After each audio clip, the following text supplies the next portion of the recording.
교재 263쪽에 11절 보겠습니다.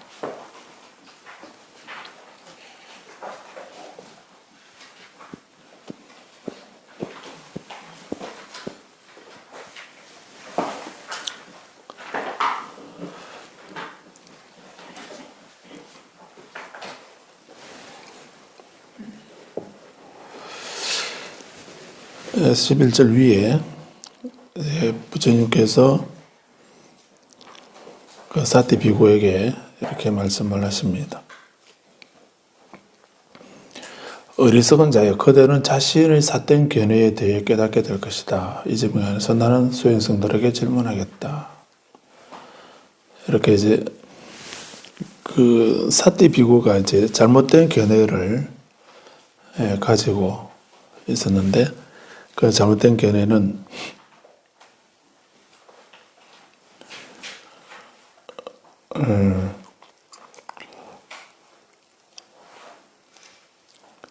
내가 세종께서 설하신 가르침을 알고 있기로는 바로 이 의식이 유전하고 윤회하는 것이지 다른 것이 아니다라는 견해가 생겨났다라고 그런 부처님 말씀을 그렇게 이해했다는 것입니다. 그래서 여기서 사대 비구는 그 유전하고 윤회하는 주체, 유전하고 윤회한 주체가 무엇인가 하는 거. 그래서 윤회라고 하면은, 윤회라고 하는 것은 윤회를 부정하기도 하고 또 윤회를 긍정하는 쪽도 있고 또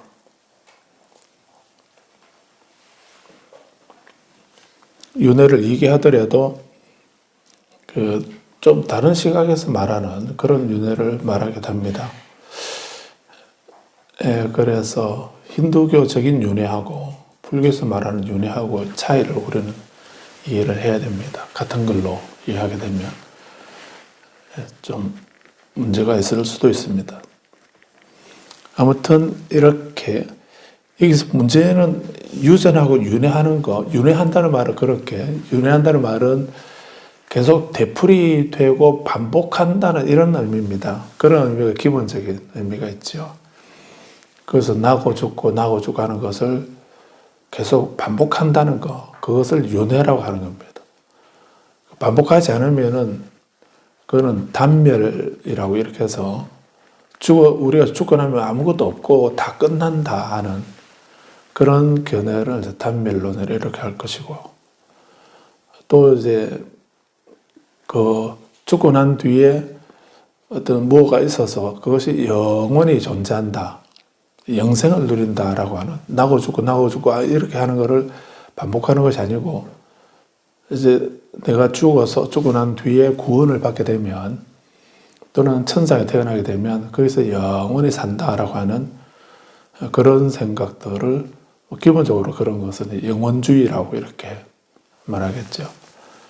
늘 있다라고, 늘 영원히 늘 있다라고 하는 이런 생각, 그런 생각하고, 또 하나는 그 한번 끝나고 나면 또는 죽고 나면 모든 것은 다 없어진다, 사라진다, 없다, 그 뒤에 아무것도 없다라고 하는 이런 생각, 그런 생각에서 또 나고 죽음을 되풀이하고 끊임없이 계속 그 다람쥐 쳇바퀴 돌듯이 그렇게 계속 돈다, 반복한다, 순환한다 하는 이런 의미가 윤회라는 뜻입니다. 그 사람이 죽게 되면 우리 이제 육신이 분해되고 이렇게 하게 되면 지수화풍으로 다 돌아가게 되겠죠. 그렇게 하게 되면 이제 분해되면 우리 몸의 70% 정도가 물이라고 그러니까, 그래서 수증기로 변해서 하늘로 올라가게 되면 거기서 이제 구름이 되고, 구름이 모여서 비가 되고, 비가 내리게 되면 우주 만물로 다시 태어나게 되고, 또 만물로 태어나서 살다가 죽게 되면 또다시 이제 수증기로 돼서 하늘로 올라가고, 그리고 또 구름이 되었다가 또 비가 되었다가 또 하늘로 지상으로 떨어졌다가 또 태어났다가 이런 식으로 반복하는 그런 윤회를 한다라고 하는 이런 것이라면, 그런 것은 그래서 불교 윤회하고 그런 힌두적인 그런 윤회하고의 차이는, 가장 중요한 거는요, 거기서 불교에서 윤회하는 거는 윤회하게 되는 것이, 윤회의 주체가 그 영혼이라든지 뭐 다른 것이 있어서 그것이 윤회하는 것이 아니고요. 그게 수증기로 되었다가 구름이 되었다가 비가 되었다가 또 태어났다가 이렇게 한다는 이런 것이 아니고, 윤회하는 것은 우리가 지은 업입니다. 내가 한 말이나 행동이나 생각이나 내가 한 그 업 때문에 윤회하는 거지, 그 따로 진짜 나라든지 또는 뭐 영혼이라든지, 여기서 사티 비구는 시기라고 말했는데 시기라든지 뭐 그런 어떤 불변의 실체가 있어서, 그런 실체가 하나 있어서 그것이 유전하고 윤회한다 이렇게 말하면은, 그걸 영혼이라고 하든 시기라고 하든 뭐 자성이라고 하든 뭐라 하든 그거는 불설이 아닌 겁니다. 부처님은 그런 주체가 하나가 있어서 그것이 윤회한다 하는 이런 거를 부정하는 게 부처님 말씀이거든요. 그런 것이 따로 있다고 한다면 그거는 변하지 않고 사라지지 않고 죽지 않고 나지도 않고 죽지도 않고 바뀌지 않고 늘 존재하는 이런 것이 될 것이기 때문에, 그런 것이 따로 있다고 한다면 부처님 말씀이 가르침이 성립이 안 되는 겁니다. 불교에서 윤회를 부정한다, 윤회를 인정한다든지 윤회를 부정한다 이렇게 하게 되면 부처님 가르침이 성립이 안 되는 겁니다. 그래서 부처님 삼법인은 우리에게는 모든 것은 일체 또는 제법, 제행 이렇게 말하지 않습니까? 그리고 다 같은 말이라고 이해할 수도 있겠는데, 그래서 제법이나 제행, 일체라고 하는 또는 제법이라고 하는 이런 모든 것은 연계한 것이다. 어떤 조건에서 발생하는 거다. 그것이 어떤 것이라도 종교를 떠나서, 부처님 가르침을 떠나서 우리 제법 모든 것의 본질이 그렇다는 겁니다. 모든 것의 본질이 그거를 종교라고 하든 과학이라고 하든 철학이라고 하든 문학이라고 하든, 그런 것의 모든 것의 본질은 그 속성상 그것이 어떤 조건에 의해서 생겨났다. 서로 의존해서 생겨나는, 존재하는 그런 것이라는 겁니다. 그것이 하나의 불변의 실체로, 나무는 나무로, 바위는 바위로, 사람은 사람으로, 그렇게 그 존재가 늘 그대로 그 자리에 만고 불변의 위치에 그 자리에 자리 잡고 있고 하는 이런 것이라 한다면, 그런 것이 있다라고 우리는 생각을 해왔던 겁니다. 그런데 부처님은 깨달음을 얻으시고 난 뒤에 보니까 그런 것이 없더라는 겁니다. 그런 것이 없고, 모든 것은 다 시시각각 모든 존재 또는 일체 만물은 또는 중생은, 모든 존재는 시시각각 서로 얽혀 있는 것입니다. 서로 얽혀 있어서 따로 혼자 자기가 따로 독립해서 존재하는 이런 거는 없더라는 겁니다. 모든 것은 서로 다 연결되어 있는, 하나로 연결되어 있고 또 얽혀 있는 그런 존재, 그런 것입니다. 그런 것인데도 그거를 부정하고 그런 것이 아니고, 나는 나 혼자만 어떤 불변의 실체로서, 불변의 존재로서 이렇게 한다면은, 그런 것이, 그래서 유전하고 윤회한다는, 이것은 우리 세계의 모습인데, 우리 세계의 모든 것은 서로 그렇게 의존해서 생겨나는, 조건에 의해서 발생하는 존재한다면 서로 의존해가 있는. 사람인자다 보면 이런 한 사람하고 두 사람하고 이런 서로 의존해가 있죠. 그래, 한자 모양이 그런 것처럼 사람만이 아니고 모든 것은 서로 의존해가 있다는 것입니다. 그래서 서로 영향을 주고 영향을 받고 그렇게 존재하는 거다라고 하는 그런 생각하고 인간은 만물의 영장이다 이렇게 생각하는 거하고는 어떻겠습니까? 사람이나 동물이나 식물이나 우주 만유가 서로 연결되어 있는 하나다라고 하는 그래 서로 영향을 주고 받으면서 같이 공존하고 공생한다라고 생각하는 거하고 인간은 만물의 영장이다. 영장 치를 일이 있냐? 이렇게 할 때 영장은 뭡니까? 그때는 영장은 뭐죠? 사람 신체를 말하는 거죠. 그런데 인간은 그런 영장이다 이 말입니까? 그러니까 인간은 만물의 영장이다 이렇게 말할 때는 제가 발음이 좀 다른가요? 그때 영장이라는 말은 신령스러운 존재라는 신령스러운 존재, 거룩한 존재라는 이런 의미죠. 그래서 만물의 중심이 인간이고 그 인간을 위해서 만물이 존재한다는 이런 생각입니다. 그래서 인간은 만물을 지배하기도 하고 또 인간은 만물을 함부로 막 사용해도 괜찮은 거기에 대해서 전혀 죄를 묻지 않는 왜냐하면 만물은 인간을 위해서 존재하기 때문에 우리가 동물을 잡아먹거나 식물을 나무를 함부로 베고 뭐 이렇게 해도 또 산을 무너뜨려서 뭐 평지를 만들고 뭐 이렇게 변형시키고 하더라도 거기에 대해서 아무도 그 나무나 풀이나 또 자연 만물들이 인간에 대해서 항의를 할 수 없는 왜냐하면 인간은 만물의 영장이니까 만물은 인간을 위해서 존재하기 때문에 그래서 우리가 화석연료도 함부로 사용해도 오늘 괜찮다고 그거는 우리가 사용할 수 있도록 사용하도록 하기 위해서 존재하는 그런 것이기 때문에 우리는 마음대로 사용해도 괜찮다고 하는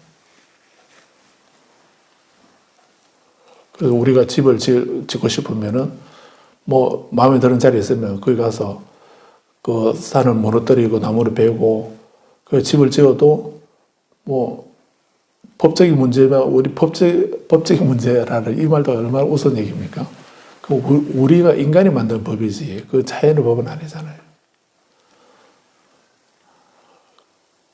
그렇게 해서 난개발이 이루어지고 공해가 발생하고 환경이 훼손되고 이렇게 하는 게 그런 것은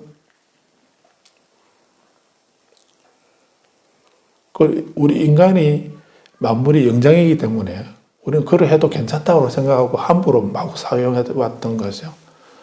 그런데 지나고 보니까 불교 공부를 안 했는데 지나고 보니까 그렇게 했던 것이 사이고 사이어서 그 당시에는 그 적시에는 말을 안 했는데 그리고 사이고 사이가지고 우리가 버린 것이 그렇게 훼손한 것 때문에 우리는 물도 사 먹어야 되고 공기도 이제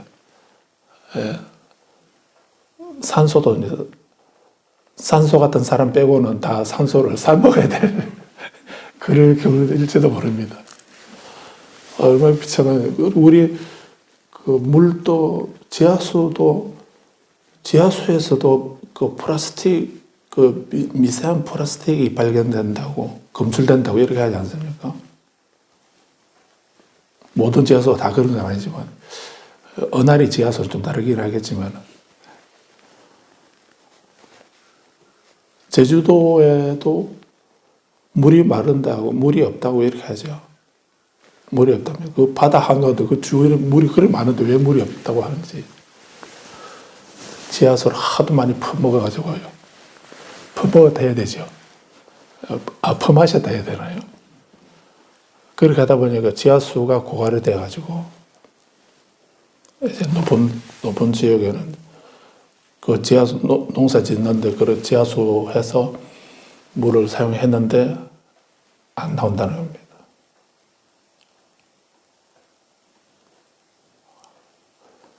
그게 삼다수하고 사다수하고 이렇게 우리가 많이 이렇게 또 우리가 제출을 하고 이렇게 하니까 근데 그 지하수 바닷물하고 또 다른 거니까요. 그 지하수가 채워지려고 그러면은 400년 걸린답니다. 400년은 걸려야 된답니다. 그 지금 현대 우리 인간들이 지하수를 얼마나 퍼마셨는지, 퍼올렸는지, 최근에 우리나라 과학자들이 그 증명을 했습니다. 지축이 기울어졌다는 거예요. 지구 축이 기울어질 정도로 지하수를 퍼올렸다는 겁니다. 심각한 문제입니다. 그래서 이런 게 우리가 그래서 아까 우리가 팔정도를 읽었는데 그 정견을 맨 앞에 둔 이유가 그런 이유이기도 합니다. 바른 지혜라는 것이, 바른 견해라고 하는 것이 얼마나 중요한가. 인간이 만물의 영장이다라고 하는 이 생각을, 그런 정견을 가지고 우리가 한 200~300년 이렇게 지나오다 보니까, 뭐 300년도 아니죠. 한 100~200년. 그 짧은 기간 동안 우리는 급격하게 파괴되어 버린 겁니다. 거기다가 또 한수 더 떠고 있죠. 옆 동네에서는 그런 핵 오염수를 바다에 자기 집 앞에 연못에다가 버리는 거야, 뭐. 그래도 안 되는데, 하물며 바다에다 하게 되면 온 지구 생명을 위협하는 그런 그 핵 테러라고 할 수도 있죠. 그거는 몇백 년 가야 될 것도 있고, 뭐, 몇만 년 가야 이제 정화되는 그런 것도 있다고 합니다. 기가 막힐 노릇이죠. 그래서 정견이라는 게 얼마나 몇 사람의 어떤 경제 논리로 돈이 없다고, 돈 아깝다고 하는 그런 생각 때문에 온 지구의 생명을 위협하는 그런 테러를 해도, 그래서 정견이 그렇게 무서운 겁니다. 정견 또는 선입관 이런 것이. 그래서 지금 우리는 인도나 중국이나 우리나라나 이렇게 동양은 그나마도 공존하고 공생하는 무의자연을 얘기하고 더불어 함께 사는, 공존하는 이런 그런 이론을 가지고 있었기 때문에, 그래서 우리 스님들은 율장에도 보면은 우리 지금 칫솔을 우리가 좋은 칫솔을 사용하고 있는데 3000년 전에도 부처님 제자들은 칫솔을 사용했다는 겁니다. 그거를 이 치자, 나무 목자, 치목이라고 그럽니다. 그 나무로 칫솔을 만들어서 그때 사용하고, 이빨도 닦았고, 괄설건이라고 해서 혓바닥까지 닦는 칫솔을 사용했다고 합니다. 그래서 입안을 깨끗하게 하려면 양치만 해서는 안 돼. 이빨만 닦아서도 안 되잖아요. 혓바닥까지도 깨끗하게 해야 될 때도 아니습니까? 그런 것을 율장에 3000년 전에 불교에서는 부처님은 그렇게, 부처님이 까탈스러워서 그렇게 하신 건 아니고요. 그래서 청정한 범행을 말씀하셨기 때문에 그렇게 말씀하신 그런 일상생활에서도 그런 청정한 삶을 청결하게 마음을 청정하기도 하지만 자정기의 자신을 스스로의 마음을 맑혀라 이렇게도 하셨는데 마음만 맑히는 것뿐만 아니라 몸까지도 청결하게 하셨다는 것을 알 수가 있습니다.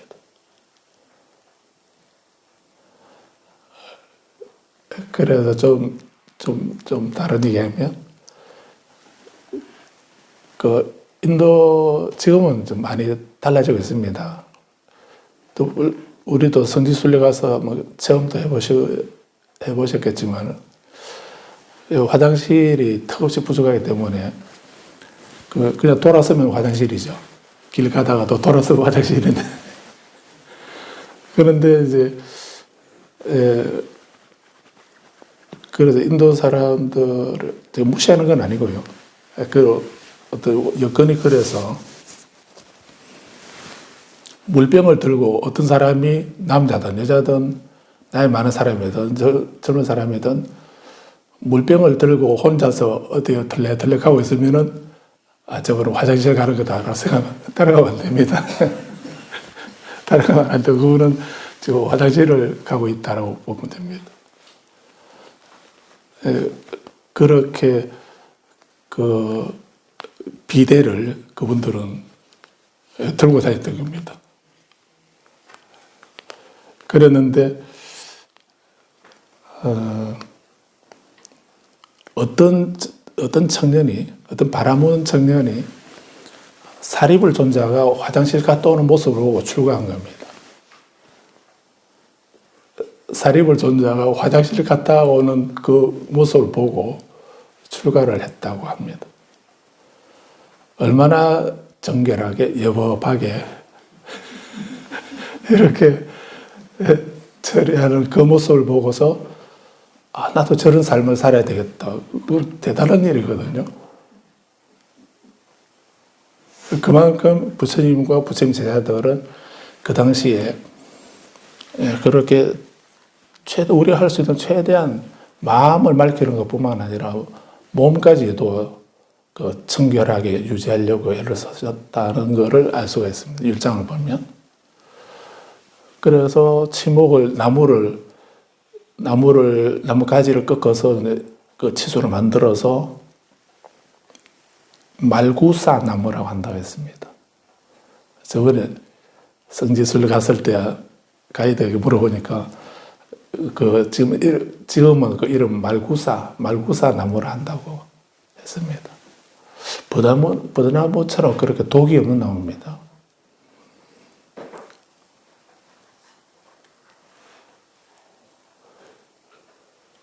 혹시 집에 그 별장을 가지고 있어서 그 화목 아궁이가 있다고 한다면 화목 아궁이에 겨울에 불을 지피고 이렇게 하실 것 같으면은 밤나무를 대면 안 됩니다.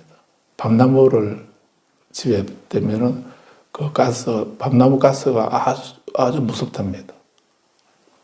연탄 가스보다 더 독한 게 그 밤나무를 아궁에 그냥 바깥에 대면 다 흩어져 버리니까 좀 피해가 덜 하다고 하는데 그걸 집에 아궁이에 불을 떼거나 또 벽난로 같은 이런 데 그 밤나무를 넣으면 큰일 난답니다.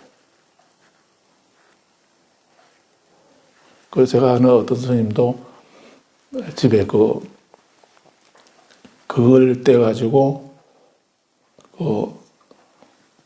질식해서 입적하고 또 한 분은 그 나무를 떼서 그 중독이 돼가지고요 한 10여 년 그렇게 그 뇌사 상태로 계시다가 입적하고 이렇게 했거든요. 그래서 밤나무 그런 무섭답니다. 밤은 맛은 있는데 밤나무는 독이 있다고.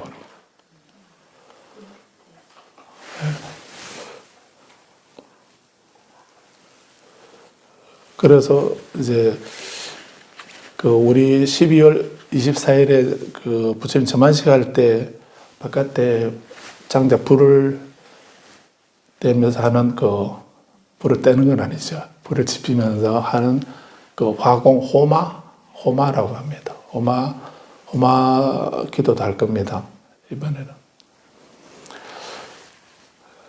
그럴 때도 서는 나무가 정해져 있습니다. 아무 나무나 갖다 대고, 그 밤나무 넣거나 이렇게 하면 안 되고요. 그 이제 독이 없는 나무, 실내에서 해도 독이 없도록 할 수 하는 그런 나무 쓰거든요. 그래서 말구사 나무도 아마 그런 나무인 것 같습니다. 씹어도 그 독이 안 나오는 그런 나무. 그래서 그 말구사 나무를 가지를 꺾어서 칫솔을 만들어서 사용하는 게 그게 치목입니다. 근데 그 치목을 이제 스님들이 그 만들어서 그걸 하려고 한 번 만들면은 뭐 평생 쓰는 것도 아니고요. 그거는 한 번밖에는 못 쓸 거 아닙니까? 그래서 그 나무 가지를 꺾을 때 함부로 꺾지 말라고 율장에 그렇게 정해져 있습니다. 스님들이 그 나무를 꺾을 때는 그 말고사 나무는 스님들 나는 내 몸을 스님들 치목으로 보시해야 되겠다 하고 태어났겠습니까? 그건 아닐 건 아닙니까? 단지 독이 없다는 그 이유 때문에 우리가 꺾어서 이렇게 쓰는 거지 않습니까? 그래서 그 나무에 가서 축원을 하고 나무를 베라고 했습니다. 그 주원이라 합니다. 주원. 주원이라는 말은 그 기도를 하고 축원을 하고 하는 이런 거를 주문주자하고 발할 원자 주원이라 하거든요. 그래서 말고사 나무요. 내가 이 나무 가지 중에 한 가지를 조금만 베어가서 내가 지목으로 쓰려고 한다. 그렇게 하니까 많이는 안 뺄게. 조금만 베어가겠다고 이렇게 말하는, 그렇게 말을 하고 나무를 가지를 꺾어야 된다고 했습니다. 그리고 밑둥을 베어버리면 안 되고요. 나무 가지를 칫솔에 사용할 만큼 조금 가지를 베면서 꺾으면서 그렇게 주원을 하고서 꺾어야 된다. 그렇지 않으면은 돌길라라고 하는 죄를 범하게 된다라고 했습니다. 그리고 나무도 함부로 베지 않는 거죠. 그 나무를 우리가 필요해서 내가 필요한 만큼만 조금만 내가 이용하겠다. 그러면서도 감사한 마음하고 미안한 마음하고 이런 마음을 가지면서 사용하는 거고, 너는 나를 위해서 존재하는 거니까 너 뭐 밑둥까지 다 베어버리고 뿌리까지 뽑아버리고 이렇게 하게 되면 그렇게 하는 거하고는 다르겠죠. 당연히. 그래서 인간이 만물이 영장이다라고 생각하는 거하고 인간도 만물 중에 하나로서 같이 같은 구성원으로 같이 공존하고 공생하고 있는 존재다. 이런 생각 가지고 사는 거하고는 다른 겁니다. 그래서 이게 좀 빗나갔는데, 여기서 사띠 비구가 의식이 유전하고 유연하는 것이 다른 게 아니다. 유전하고 유연한 주체가 의식이라고 하는 주체가 있어서 이것이 윤회하고 유전한다라고 하는 이런 생각. 이거 의식을 다른 말로 바꾸면 영혼이라든지 또는 뭐 어떤 신이라든지 뭐라든지 혼백이라든지 뭐라고 하든지 뭐 또는 나라든지 또는 자라든지 또는 자성이라든지 뭐라고 하더라도 그런 주체가 하나 있다라고 이렇게 생각하는 것이라고 이해해도 됩니다. 그래서 사띠 비구는 부처님 제자니까 그 지바라고 하는 그 영혼 또는 그런 수자상 할 때 사상의 수자상이나 또는 영혼이나 이런 소리는 부처님 제자니까 그 소리를 안 하는데, 그 단어를 여기서는 의식이라고 바꿨을 뿐이다 라고 이해하시면 되죠. 그래서 이렇게 의식이라고 하는 어떤 뭐 불변의 그 실체가 있어서 그것이 윤회한다. 그것이 계속 나고 죽고 되풀이 반복한다 하는 이런 견해를 말하는 겁니다. 이렇게 보면은 우리는 의식이라 소리를 안 하지만 우리 불자들 중에도 사띠, 비구, 도반들이 얼마나 많습니까? 그래서 이렇게 부처님이 아니다라고 하시는데도 우리는 여러 가지 이유를 갖다 대면서 그렇게 뭔가 하나 딱 그 고정적인 그런 것을 인정하고 그 범위 내에서 생각하고 분별하고 생활하는 그런 사고를 우리는 가지고 있죠. 그걸 놔야 되는 겁니다. 그래서 우리가 서로 마음으로 서로 의존해서 존재한다. 의존해서 존재하는 게 아주 중요한 것입니다. 전혀 나하고 무관한 것은 어떤 것도 없습니다. 모든 것은 다 나하고 연결되어 있는 겁니다. 좋은 것이든 나쁜 것이든 다 서로 연결되어 있는 하나이다라고 하는 이런 생각하는 것이 중요하죠. 거기서 나는 예외다라고 이렇게 하면서 그런 생각하는 것은 부처님 생각하고는 반대라는 것입니다. 그래서 부처님은 이 사띠 비구를 어리석은 자다라고 이렇게, 어리석다는 말은 지혜가 없다는 이런 말이죠. 지혜가 없다는 이런 말씀으로 어리석은 자여라고 이렇게 말씀하셨다라고 보시면 됩니다. 자, 그런데 또 하나 배울 거, 부처님은 이제 그 사띠 비구가 이렇게 잘못하면은 우리도 학교 다닐 때 좀 잘못하면 선생님이 너 남아라 이렇게 해서 이렇게 다 돌려보내고 이제 나 혼자만 남아가지고 한 소리 듣고 뭐 아니면 청소하거나 뭐 이렇게 이렇게 또 아니면 교무실로 와 이렇게 하게 되면 난감하죠. 그런데 또 엄마 데려와 이렇게 하게 되면 엄마 데려와 이렇게 했는데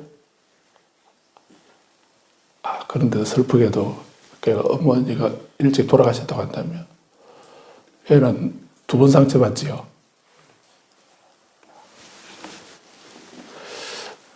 그런데 우리는 당연히 우리는 그렇게 훈육하는 걸로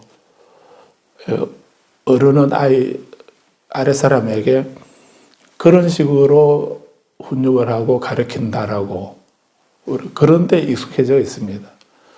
그런데 부처님은 그렇게 안 하죠. 사띠 비고 이렇게 하고 이놈의 자식이 이렇게 하시는 게 아니고요. 그렇게 하는 게 아니고 또 비구들 다 나가라. 1대1로 이제 이렇게 한번 얘기해 보겠다고 혼내야 되겠다고 이렇게 하시는 것도 아니고 사띠 비구는 옆에서 방관자로서 경청자로서 옆에서 듣게 합니다.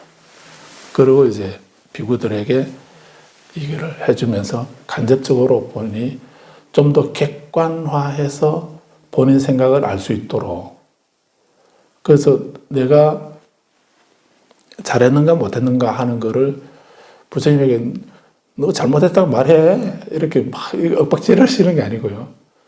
부처님이 비구들과 이렇게 대화하는 것을 들으면서 본인 생각이 어떤가 하는 것을 교정을 할 수 있도록 하는 이 놀라운 교수 방법을 부처님은 쓰고 계십니다. 그래서 어리석은 자여 그들은 자신의 삿된 견해에 대해 깨닫게 될 것이다. 이 점에 대해 관해 나는 수행성들에게 질문하겠다. 그래서 부처님이 여기서 사띠 비구를 강아지 무시하는 게 아니고요. 네, 그래서 그런 심한 부처님의 그런 심한 자비심이 여기에 그들은 자신의 삿된 견해에 대해서 깨닫게 될 것이다 라고 그런 아주 깊은 의도가 있다고 하는 것을 알 수 있겠죠. 그런 면까지 생각하면서 보면 되게 재밌죠. 이 부분이. 그냥 읽을 때는 그런가 했는데. 그래서 11절에서 수행성들이여 그대들도 역시 내가 가르친 법에 관해 이 어부의 아들 수행성 사띠가 스스로 잘못 이해하여 오히려 우리를 왜곡하고 스스로를 파괴하고 많은 해악을 낳은 것처럼 그렇게 이해하는가라고 이렇게 물었습니다. 그래서 우리는 서로 연결되어 있기 때문에 연결되어 있고 함께 하고 공생공존하고 있는 이런 존재이기 때문에 내가 어떤 잘못된 견해를 가지게 되면 그 잘못된 견해가 나 한 사람에게만 그 해악이 끝이는 걸로 끝나는 게 아니고, 예, 그 잘못 이해해서 오히려 우리를 왜곡하고 우리를 왜곡한다라고. 우리를 왜곡하게 되고, 그리고 또 자신을, 스스로를 파괴하고, 우리 모두에게 큰 해악을 낳는다. 이런. 이 말씀을 봐도 우리가 나 혼자가 아니다는 걸 알 수 있죠. 그래서 우리는 말은 뭐 남이사 이렇게 하더라도 그렇게 하면 안 된다는 겁니다. 왜냐하면 남이사 뭐 어떻게 하든지 말든지 신경 꺼라 이렇게 우리 말할 때 그런 말하면 안 되는 겁니다. 우리 연결되어 있기 때문에 내가 그런 어떤 올바르지 못한 생각을 가지고 그런 행동을 하게 되면 1차적으로는 본인에게 많은 해악이 있게 되는 거고요. 그 잘못된 견해 때문에. 그걸로서 끝나는 것이 아니고 우리 모두에게도 많은 해악을 끼치게 되고 우리를 왜곡하게 된다는 이걸 기억하셔야 합니다. 그렇기 때문에 경전에서 우리가 계를 지킨다고 하는 것은 그거는 바로 이타행이다 하는 이유가 거기에 있습니다. 계를 지키는 것이 우리를 이롭게 하는 것이고 자신을 보호하는 행위다라고 하는 그런 의미. 또 우리가 계를 지킨다는 말은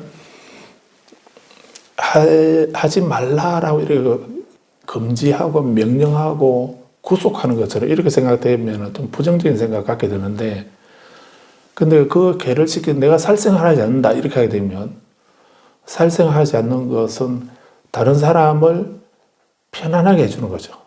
다른 사람을 편안하게 해주고 다른 사람도 두려움을 느끼지 않도록 해주고 다른 존재도 나도 내가 살생하지 않음으로써 그 다른 사람에게 해침을 받는 것을 받지 않도록 해주는, 내가 다른 사람의 원한을 안 쌓기 때문에 다른 존재에게 해침을 받을 이유가 없지 않습니까? 그래서 살생하지 않는 것은 내 자신을 보호하는 방패막이가 되는 겁니다. 보호막이 되기도 하는 겁니다. 그러면서도 다른 존재를 이롭게 해주는 이타행이 된다는 겁니다. 그러니까 계를 지킨다로, 계는 뭐 지지계도 있고 작지계도 있고 이참도 있고 사참도 있고 뭐 복잡하게 생각하면 어려운데, 그냥 단순히 보게 되면 계를 지키는 그 행위 하나만 해도 그게 내 자신을 지키는 것이기도 하고 또 그는 자리적으로는 내 자신을 지키고 보호하는 이런 힘이 되기도 하고, 이타적으로는 다른 사람을 편안하게 하고 행복하게 해주는, 이익되게 하는 그런 행위가 된다는 겁니다. 단지 내가 살생 안 했을 뿐인데 그 자타가 함께 이익을 얻게 되는 이런 거를. 그렇다면 말을 바꾸면은 내가 계를 안 지키면 또는 여기서 말씀하는 것처럼 내가 잘못된 이해를 가지게 되거나 잘못된 견해를 가지고 있게 되면 그 잘못된 견해가 나를 불행하게 만들고 나를 파괴하고 나에게 많은 해악을 낳게 되는 원인이 된다는. 나 혼자만 그런 해악을 받고 끝나면 문제가 아닌데 그 해악이 우리를 왜곡한다는, 우리 전체를 왜곡하게 되고 우리 전체에게도 해악이 미치게 되게 한다는 이런 말씀인 겁니다.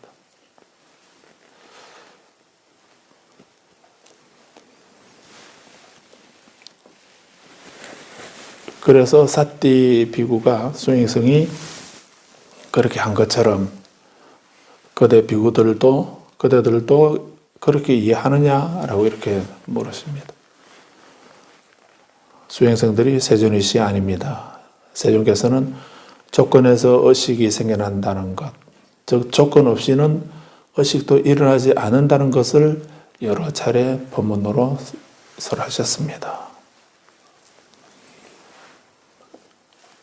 불교 경전은 많습니다. 많은 경전이 있긴 한데 팔만대장경에 있어도요. 그 팔만대장경의 그 가르침이 지금 수행성들이 대답한 이 한 문장을 벗어나지 않습니다. 이 문장에 대한 부연 설명이다라고 이래 보시면 됩니다. 화엄경이다, 법화경이다, 제장경이다, 능엄경이다, 많은 경전이 있기도 하고 또 소성경전이다, 대성경전이다, 위경이다, 온갖 소리 다 하는데 그건 그렇게 중요한 게 아니다라고도 볼 수 있습니다. 그런 모든 경전의 핵심은 바로 이 부분을 말씀하는 겁니다. 모든 것은 조건에서 의식이 생겨난다는 것. 즉, 이 말을 풀면은 조건 없이는 의식이라는 것도 일어나지 않는다. 이거를 의식을 행복이라 하면은 어떤 조건 때문에 행복이 일어나는 거고요. 불행이라면 어떤 악한 나쁜 원인 때문에 불행이 생겨난 것이지 다른 것이 아니다라고 하는 그런 말씀이거든요. 이렇게 조건 없이는 일어나지 않는다. 어떤 것도 원인 없이 생겨나는 것은 없다라고 하는 이 말씀이에요. 이 말씀을 우리는 줄여서 한 단어로 줄이면은 인연소기에서 연기라고 이렇게 하는 거고요. 연기법 난 아는데 이렇게 그런 말씀하실 수는 있는데 글자는 아시겠지. 그런데 인연연자에다가 일어날 기, 그거는 여러 번 들어서 이제 아시겠지만은 모든 것이 그렇게 의존해서 존재한다 하는 이건 정말 심오한 말씀이라고 했습니다. 어렵게 설명하려면 끝이 없을 거고요. 그런데 부처님의 깨달음의 내용은 연기법입니다. 그건 나도 아는데 이런 거를 깨달으셨다고 부처님이라고 그러면 나도 부처님인가 이렇게 말하면 너무 교만한 거죠. 그런데 우리는 여기에 이 연기에 조건 없이는 의식도 일어나지 않는다 하는 이 구절을 이제 주제로 그렇게 내게 일어나는 순간순간 일어나는 모든 일들이 견문각지하는 모든 현상들까지 모든 것이 어떤 인연에 의해서 생겨난다라고 하는 서로 의존해 있고 의존해서 일어나고 그리고 서로 연결되어 있다라고 하는 이런 것을 아는 거기서부터 시작해야 됩니다. 그런 자각이 있어야 그런 자각이 있으면은 그러면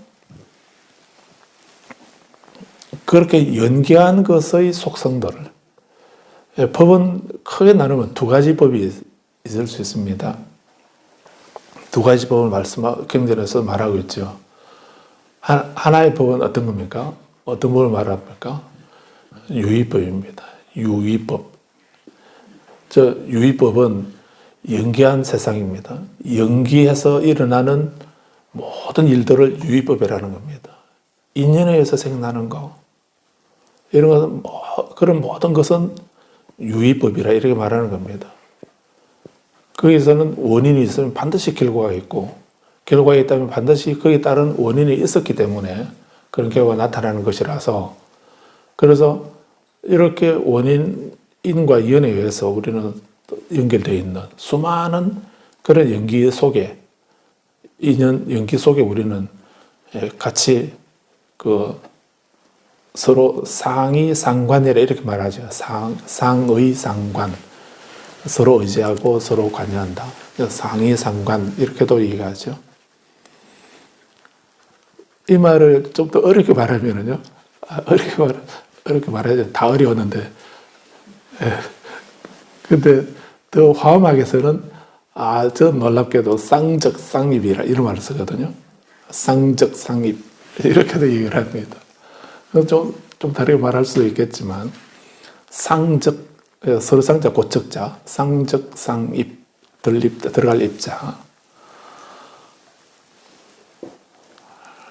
그래서 이렇게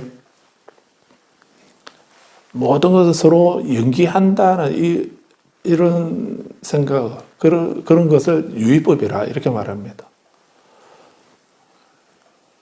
그럼 우리는 유의법 속에 놓여 있는 겁니다. 유의법 속에 존재하는 것입니다. 거기에는 쉼 없이 찰나생찰나멸 하면서 쉼 없이 계속 서로 의존해서 생겨나는 그런 생활, 삶의 반복이죠. 그 속에는 희노애락이 있는 것입니다.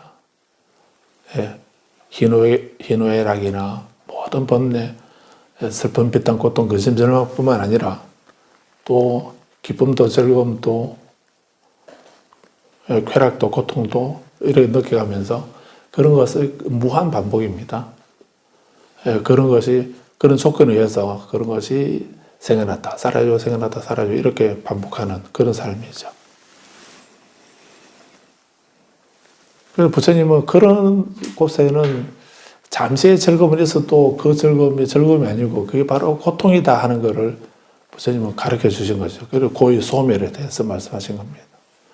그 유의법 속에서는 우리는 고가 없을 수가 없는 것입니다. 왜냐하면 그 원인이 있었기 때문에, 원인이 있기 때문에 반드시 결과가 나타나고, 그 때문에 고를 받게 되고, 고의 원인 때문에 고를 받게 되고, 즐거움을 느껴도 그 즐거움이 고의 원인이 되기도 하죠. 그래서 고락이 다 고의 원인인 것입니다. 그래서 고해라고 이렇게 말하기도 하죠. 그래서 그런 삶 속에 우리는 일비하면서 그러면서 계속 살아가는 그런 삶의 양식을 윤회라고 이렇게 말한 거거든요. 그런 것에서 벗어나라. 그게 부처님 가르침의 두 번째는 이제 모든 것은 우리 연기한 존재인데 그런 연기에서 벗어나라고 하는 얘기죠. 연기에서 벗어나라고 하는 그것이 이제 고의 소멸이겠는데 고의 소멸도 연기에서 소멸하는 것, 연기에서 고를 소멸시킬 수 있는 거죠. 그래서 연기를 둘로 나눠서 유전 연기, 환멸 연기 이렇게 두 가지를 말하죠. 유전, 흐를 유자, 유전 이렇게 하게 되면 그것은 고의 발생의 원리입니다. 고가 발생하는 원리, 고가 발생하는 연기 이렇게도 되고 그래서 유전 연기. 그런데 무명이 없으면 당연히 행이 없게 되죠. 무명이라는 원인이 없으면 행이라는 결과가 사라지는 거죠. 태어날 원인 유라는 것이 있었기 때문에 생이라는 결과가 나타난 거거든요. 그 생이라는 결과가 원인이 사라지게 되면 죽음이라는 원인 결과도 사라져 버리는 거죠. 무명이 멸하면 행이 멸하고, 행이 멸하면 식이 멸하고, 식이 멸하면 명색이 멸하고, 명색이 멸하면 육입이 멸하고, 쭉쭉 연기하면서 유가 멸하게 되면은 불수후유 이렇게 안 합니까? 아라한이 되면 불수후유, 후유를 받지 않는다 할 때 그 유, 그게 태어날 존재를 말하는 겁니다. 그게 그 유를 말하는데 그 유가 사라졌다. 나는 이제 그런 유가 사라졌다. 이 말이 아라한이 외우는 개송의 불수후유라는 말은 나는 이제 후유가 사라졌다. 다음 생을 받게 만드는 원인, 그것이 사라졌다. 그 유가 사라지면 뭐가 사라집니까? 유라는 원인이 없으면은 불수후유해서 후유가 사라졌다면, 다음 생의 유가 사라졌다면 뭐가 사라지죠? 당연히 결과로서 유가 원인 때문에 생이 있는 거니까, 생이 있게 되는 거니까, 유가 사라졌다면 당연히 생이 안 나타나는, 안 태어나게 되는 거죠. 나 이제 금생에는 좀 볼까 안 볼까, 들을까 안 들을까, 너무나 많이 했거든. 다음 생에 나 이제 안 태어날래? 이렇게 심심하고 재미없는 세상에 나 안 태어나간다고. 이렇게 말하는 사람 있죠. 그렇게 한다 해서 안 태어납니까? 그렇게 너무 심심해서 이제 다음에 이 세상에 안 태어나고 싶다 이렇게 하는 사람은 지금보다 더 심심한 세상에 태어나게 될 겁니다. 그래서 절대로 우리 원인이 있기 때문에 반드시 태어나게 되는 겁니다. 그런데 그런 태어난 원인을 사라지게 되면 생이 사라지는 거고, 태어나지 않게 되면 죽음이 없는 거거든요. 태어나게 되면 죽는 건데, 생이 사라지게 되면 노사가 없게 되는 거죠. 이런 연기를, 그리고 이것도 고의 소멸도 누구의 위실력에 의해서 그런 것이 얻어지는 것이 아니고, 나의 수행으로서 그 원인을 제거하는 그 수행 때문에 소멸되는 거고, 그것 또한 연기하는 거죠. 고의 소멸의 연기인 겁니다. 고의 발생의 연기가 있고, 고를 소멸하는 연기가 있는 겁니다. 고를 소멸하는 연기를 환멸, 돌아갈 환멸 연기라고 이렇게 하는 겁니다.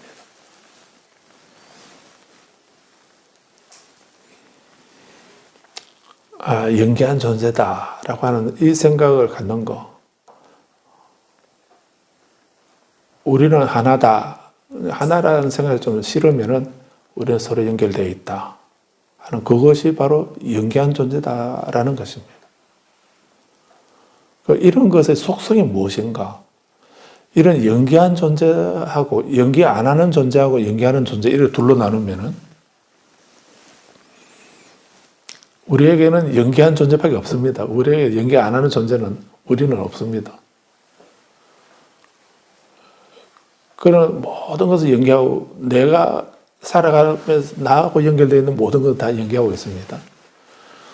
그런 연기하는 존재의 이런 존재들의 속성이 뭔가, 어떤 성질을 가지고 있는가,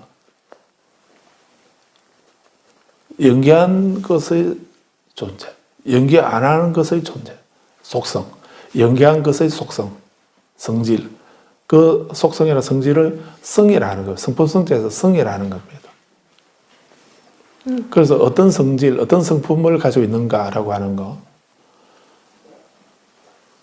그래서 그런 성질을, 속성, 성질을 바로 보라. 그게 견성인 겁니다. 견성. 도인이 하는 거다라고 그래요. 너무 심오하게, 이렇게. 그분들은 다르게 견성을 하시겠지만, 우리는, 그런 높은 수행을 하시는 분들이 견성하는 거는 그분들이 하시는 견성으로 그냥 양보해 드리십시오. 그리고 우리는 나는 그런 견성 못 하는데 이렇게 하면서 견성 어렵게 생각하지 마시고, 우리는 우리 수준에서 견성을 어떻게 할 건가? 우리는 연기한 것의 속성을 바로 이해하는 겁니다. 그 속성을 보는 겁니다. 그게 견성으로 우리는 이해를, 나중에 선방에 가서는 그 선사들이 하시는 견성 법문을 듣도록 하시고, 우리는 니까야를 공부하니까 니까야에서의 견성은 그 만물의 우주 만물의 본성을 보는 겁니다. 속성을 보는 겁니다. 그 속성이 어떻다고 얘기하셨나요, 부처님은?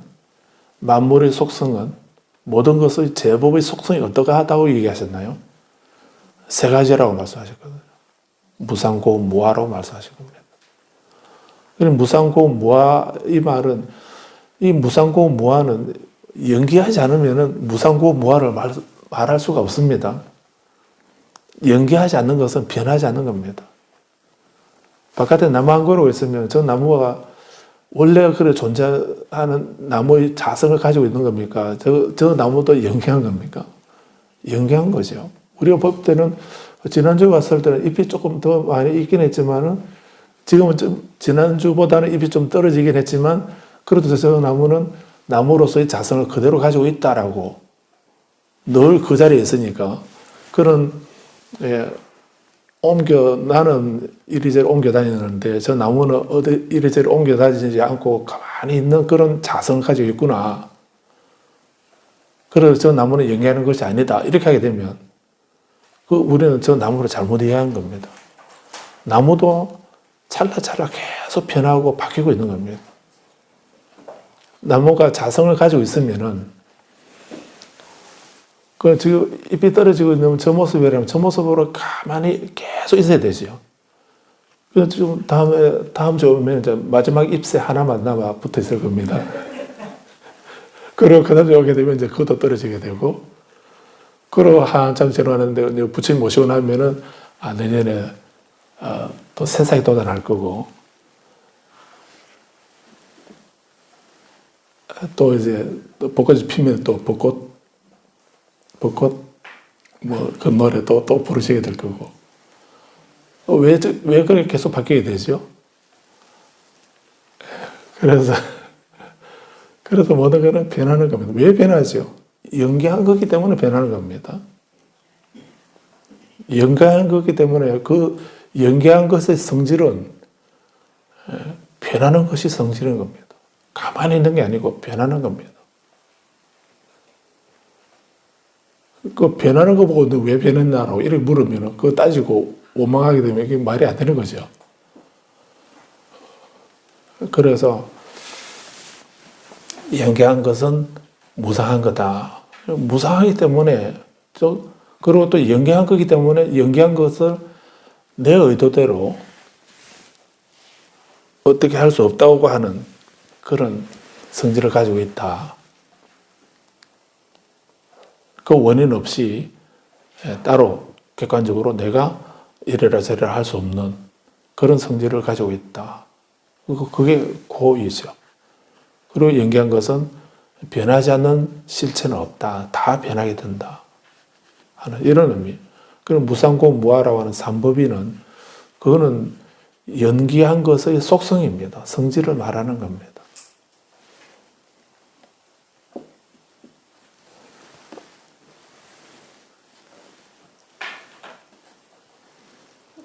그래서 연기와 삼법인의 이 세계를, 그런 세계를 다른 말로 하면 유의법이라 이렇게 말하는 겁니다.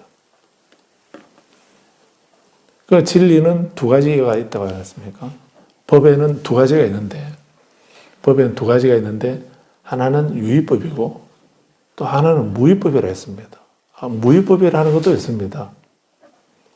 무의법은 이제 그 원인과 결과 이런 연기를 멈춘 겁니다.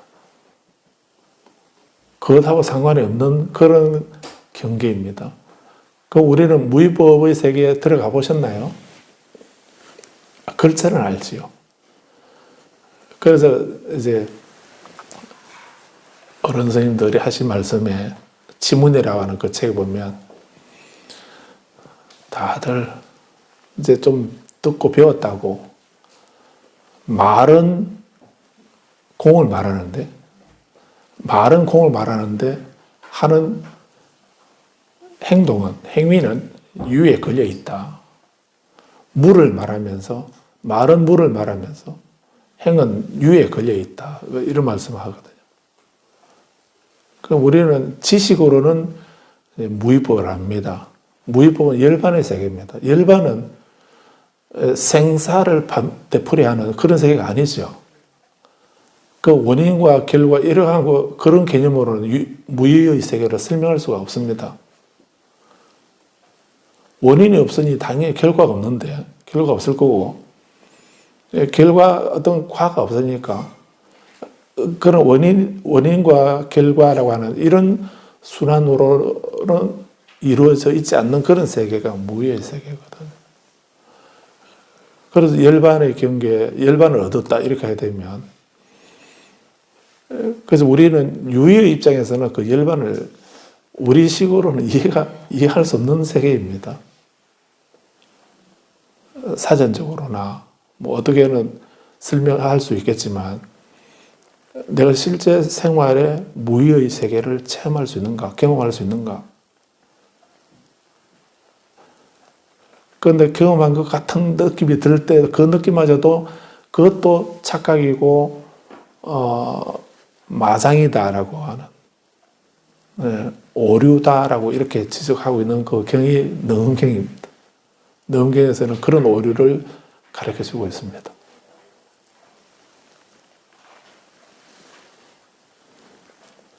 반야경에서, 팔천속 반야경에서도 그것은 마라의 소행이다 이렇게 말씀하신 것도 같은 맥락입니다. 그래서 우리는 수행을 통해서 그 무의 세계를 정득하도록 하는, 그 무의 세계가 노장에서 말하는 무의자연하고는 구별해야 됩니다. 그 무의자연을 우리는 불교에서 열반이라, 무의법으로 열반이라 한다라고 이해하면 안 되는 겁니다.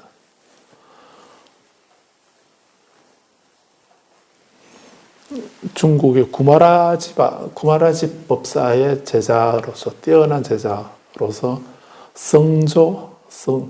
중성자, 성조 법사라고 하는 스님이 계셨습니다. 이분은 30대 후반인가, 30대 중반인가? 그때 입장하셨거든요. 어찌 보면 요절한 거나 마찬가지입니다. 이 성조 법사가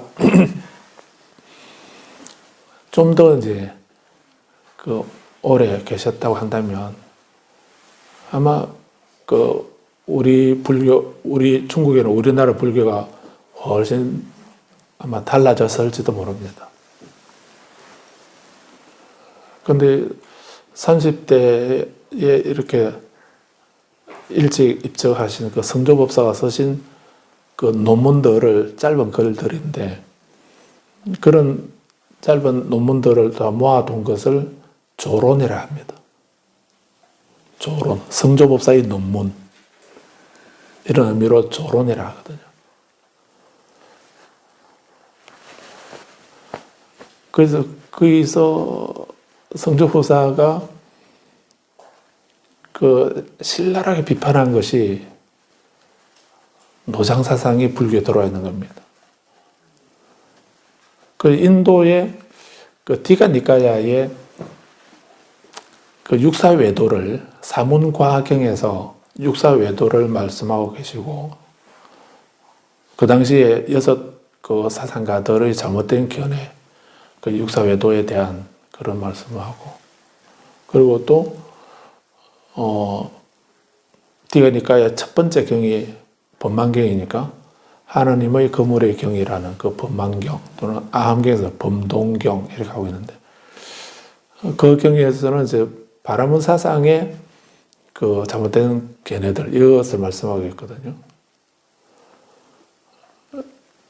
거기서 어떤 바라문들의 영원주의라든가 또 육사외도들의 단멸론이나 허무주의, 단멸론이나 또 인과를 부정하고 인과, 윤리, 도덕을 부정하는 그런 외도들을 말씀하고 있거든요. 그러니까 그런 육사외도나 바라문교의 영혼주의가 인도에만 있는 게 아니고 중국에도 있는 겁니다. 중국의 노장이나 제자백가들 중에 그런 영혼주의나 허무주의나 단멸론이나 이런 인도의 육사외도와 같은 그런 극단적인 생각을 한 이런 분들의 사고가 중국에도 당연히 안 있겠습니까? 그런 것이 그게 불교인 것처럼 불교 속에 들어와 있다는 걸, 그걸 비판하고 있는 겁니다. 그 시각으로 경전을 이해하고 해석하고 하는 것을 비판하고 있는 그 논서가 조론입니다. 조론이라는 그 논서거든요.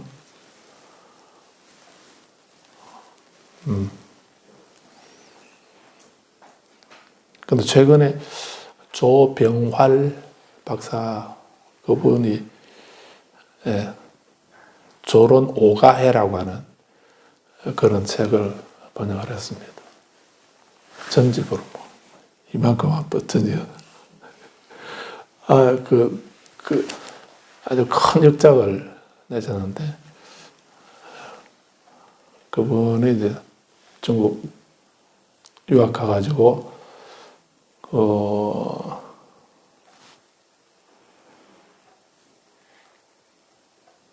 대승불교 쪽으로 해서 이제 박사학위를 받고, 그리고 또 티베트 불교 또 공부해서 그쪽에서 또 박사학위를 받았습니다. 그래서 두 가지 학위를 두 개나 받아 가지고 공부한 그런 분인데,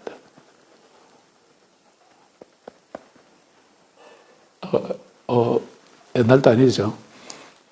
그런데 옛날에 그 행자교육할 때 그때 불교신문 기자로 와서 같이 취재하고 이렇게 했던데 어느 날 안 보이더라고요.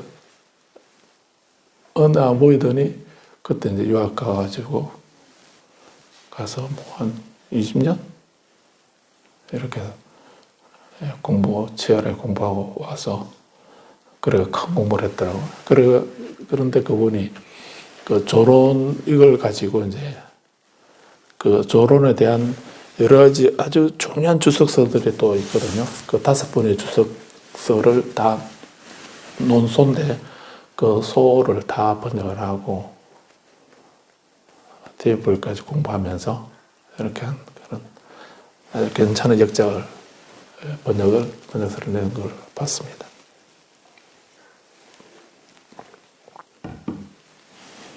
아무튼 우리가 그 노장에서 말하는 무의자연 이거하고 불교에서 말하는 무의법으로서의 열반 이거하고 같은 건 아니다 하는 걸 우리 차이를 앞으로 공부를 할 겁니다. 해야 되고 똑같다고 속 편하게 중국에서는 무의자연이라 하고 인도에서는 니르바나라고 한다 이런 식으로 속 편하게 그런 말을 했다가는 스스로 자신도 파괴하고 많은 해악을 낳는다라고 하는 이 말씀을 기하시고 예. 하나만 더 볼까요? 그래서 아무튼 오늘 11절은 보고 넘어가지요. 수행성들이여 그대들이 내가 가르친 법에 관해 이와 같이 아는 것은 훌륭하다. 여러 가지 법문으로 나는 조건에 의해서 생겨난다는 것, 즉 조건 없이는 의식도 일어나지 않는다는 것을 설했다. 그러나 어부의 아들 수행성 사띠는 스스로 잘못 파악함으로써 우리를 잘못 대변하고 자신을 해치고 많은 해악을 쌓는다. 그것은 실로 그를 오랜 세월 불이익과 고통으로 이끌 것이다.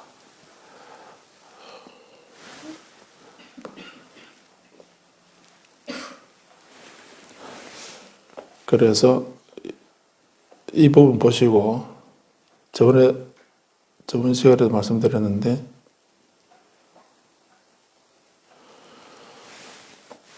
사띠 비구 욕하지 말았습니다.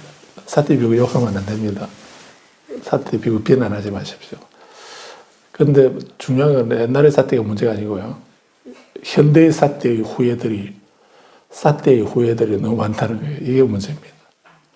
나는 사띠 도만이 아닐란가? 나는 현대의 사띠가 아닐란가? 생각해 보십시오. 그래서 우리가 부처님 말씀 원해열의 진시로이라고 이렇게 하듯이 바르게 한다는 정말 중요한 것이고요. 그럼 부처님을 위해서가 아니라 내 자신을 위해서, 우리를 위해서 이렇게 정견을 갖는다는 것이 그렇게 중요하다는 것을 한 번 더 생각해 보시고요. 그리고 여기 의식이라는 데 너무 집중하지 마시고요. 의식뿐만 아니라 의식이나 영혼이나 자성이나 또 뭐라 이름하든 나는 그런 어떤 고정관념 그걸 가지고서 모든 것을 견문각지하면서 나의 고정관념을 가지고 이렇게 한다는 것이 얼마나 위험한가. 그건 자신도 해치고 남도 해치는. 그래서 오랜 세월 우리 모두에게 또는 자신에게 오랜 세월 불이익과 고통으로 이끈다 하는 이 말씀을 기억하시기 바랍니다. 여기까지 하시고 요가 하겠습니다.